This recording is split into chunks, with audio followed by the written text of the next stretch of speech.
U.S.-China strategic tensions and summit maneuvering, economics and tariffs. Commentary.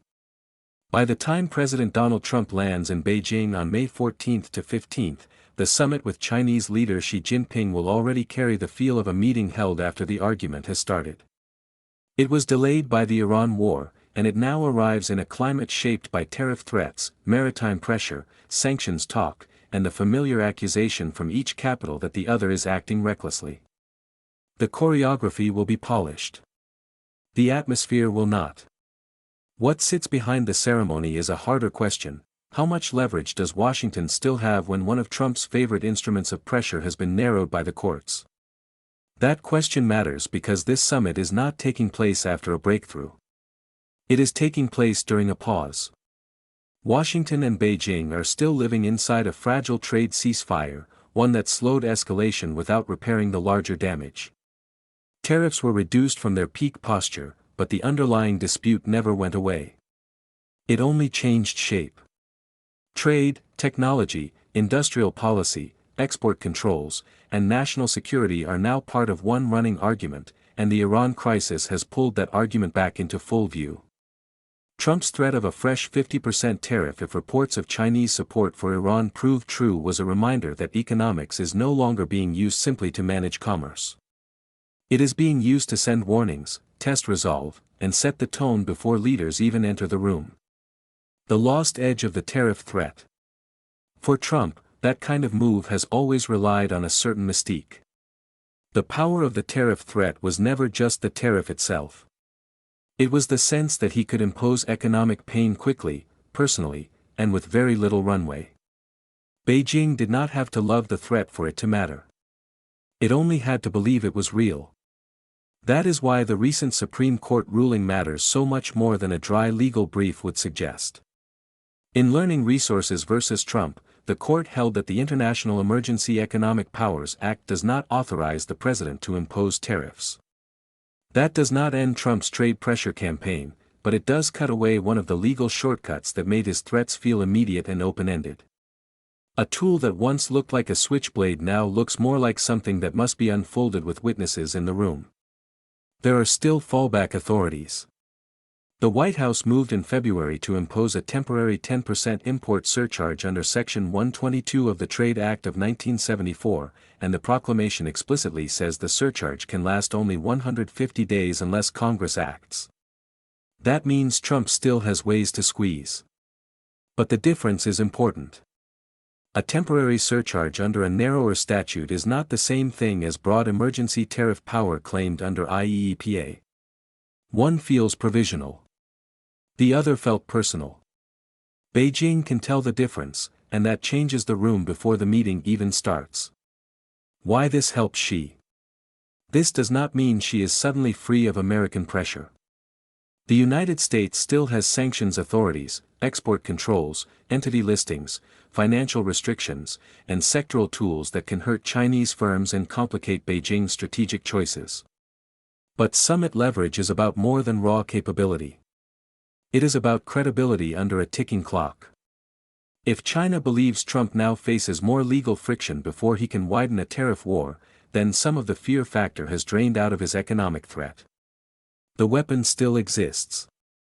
It is just less automatic.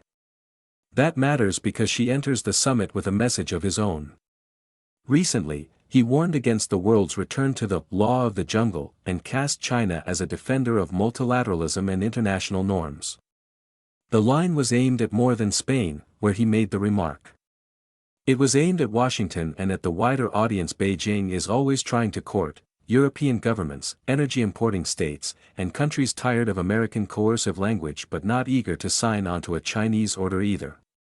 She wants to show that the United States is impulsive and over-militarized, while China appears patient, legalistic, and controlled.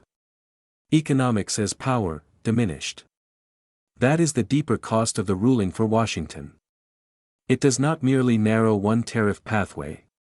It reduces the flexibility of economics as an instrument of national power. Economic pressure works best when it can be calibrated, sharp enough to alter behavior, stable enough to remain credible, and bounded enough to stop short of military escalation. Once the tariff tool becomes legally constrained and politically theatrical, it starts to lose its middle ground function. It is still noisy but less convincing.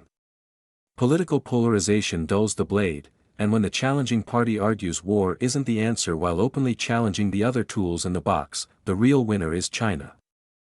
That is a problem because the United States needs that middle ground. A relationship as large and combustible as the U.S.-China cannot be managed entirely through aircraft carriers, export blacklists, and public ultimatums.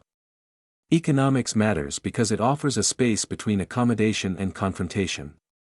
If that space shrinks, every crisis begins to push the relationship toward the harder end of the ladder, the one being used as a wedge at home. We are being groomed to be our own worst enemies by our adversaries. The Iran war helped delay the summit, and it has spilled directly into the U.S.-China conversation. Instead of trade and security being distinct files, they are now bleeding into each other. Washington is trying to pressure Iran, warn China, reassure allies, and preserve its own credibility in Asia at the same time. That is a crowded strategy, and crowded strategies tend to become blunt. What Beijing will understand.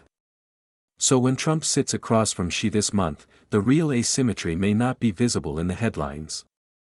It will be visible in what each man knows about the other's room to maneuver. Trump still has power. He still has sanctions. He still has the ability to raise costs for China in targeted and painful ways. But he no longer arrives with quite the same aura of instant tariff escalation. Xi will understand that. He will know that Trump can still threaten, but that some of those threats now carry legal limitations, and that Beijing can encourage and influence that drag through domestic infighting. This knowledge does not guarantee a Chinese advantage. It does mean Beijing walks into the summit with one less reason to flinch. And in diplomacy, that matters. A threat does not have to disappear to lose value. Sometimes it only has to slow down. The coming summit may still produce the usual declarations about stability and dialogue. But behind the smiles, both sides know the balance has shifted a little. America still has enormous economic power. It just has less freedom than before to wield it at presidential speed.